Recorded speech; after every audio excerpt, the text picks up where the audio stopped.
নমস্কার, আমি পুষ্পাঞ্জলি আবারও এলাম নতুন একটি ভিডিও নিয়ে। চোখ দিয়ে দাগ দিচ্ছি, কিসের দাগ দিচ্ছি সেটা আমি তোমাদেরকে দেখিয়ে দিচ্ছি। পাইপিং লাগিয়ে দেখাবো।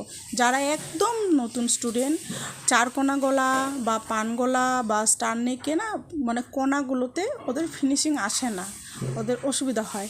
তো এভাবেই প্রথমে দাগ দিয়ে নিবে, তারপরে কি করবে সেটা আমি তোমাদেরকে দেখিয়ে দিচ্ছি। স্লো করে দেখিয়ে দিচ্ছি, ভিডিওটা লম্বা হয়ে যাবে, তাই আমি কি করলাম, একটু স্পিড বাড়িয়ে দিচ্ছিলাম। এই দেখো, স্লো করে দিলাম। তো পাইপিং প্রথমে তেরছা করে নিয়ে নিব, যেখানে আমি দাগ দিয়েছি সেখানে কোনাগুলোতে, তারপরে একটু করে কেটে নিব।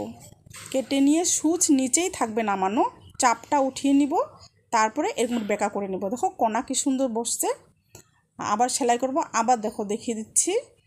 দাগটা দেখা যাচ্ছে, সেইখানে একটু করে কেটে নিব, কেটে নিয়ে সেলাই করে নিব।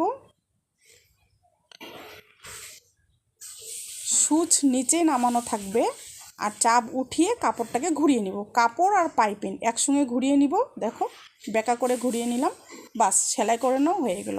গোল গলা সবাই সেলাই, মোটামুটি গোল গলাতে অসুবিধা হয় না, কিন্তু পান গলা বলো, মানে সুইট হার্ট নেক আর স্টার নেকে খুবই অসুবিধা হয়, ফিনিশিং আসে না। আজকে দেখিয়ে দিলাম, আশা করি তোমাদের ভালো লাগবে। ফিনিশিংটা দেখিয়ে দিচ্ছি কেমন, দেখো কি সুন্দর লাগছে।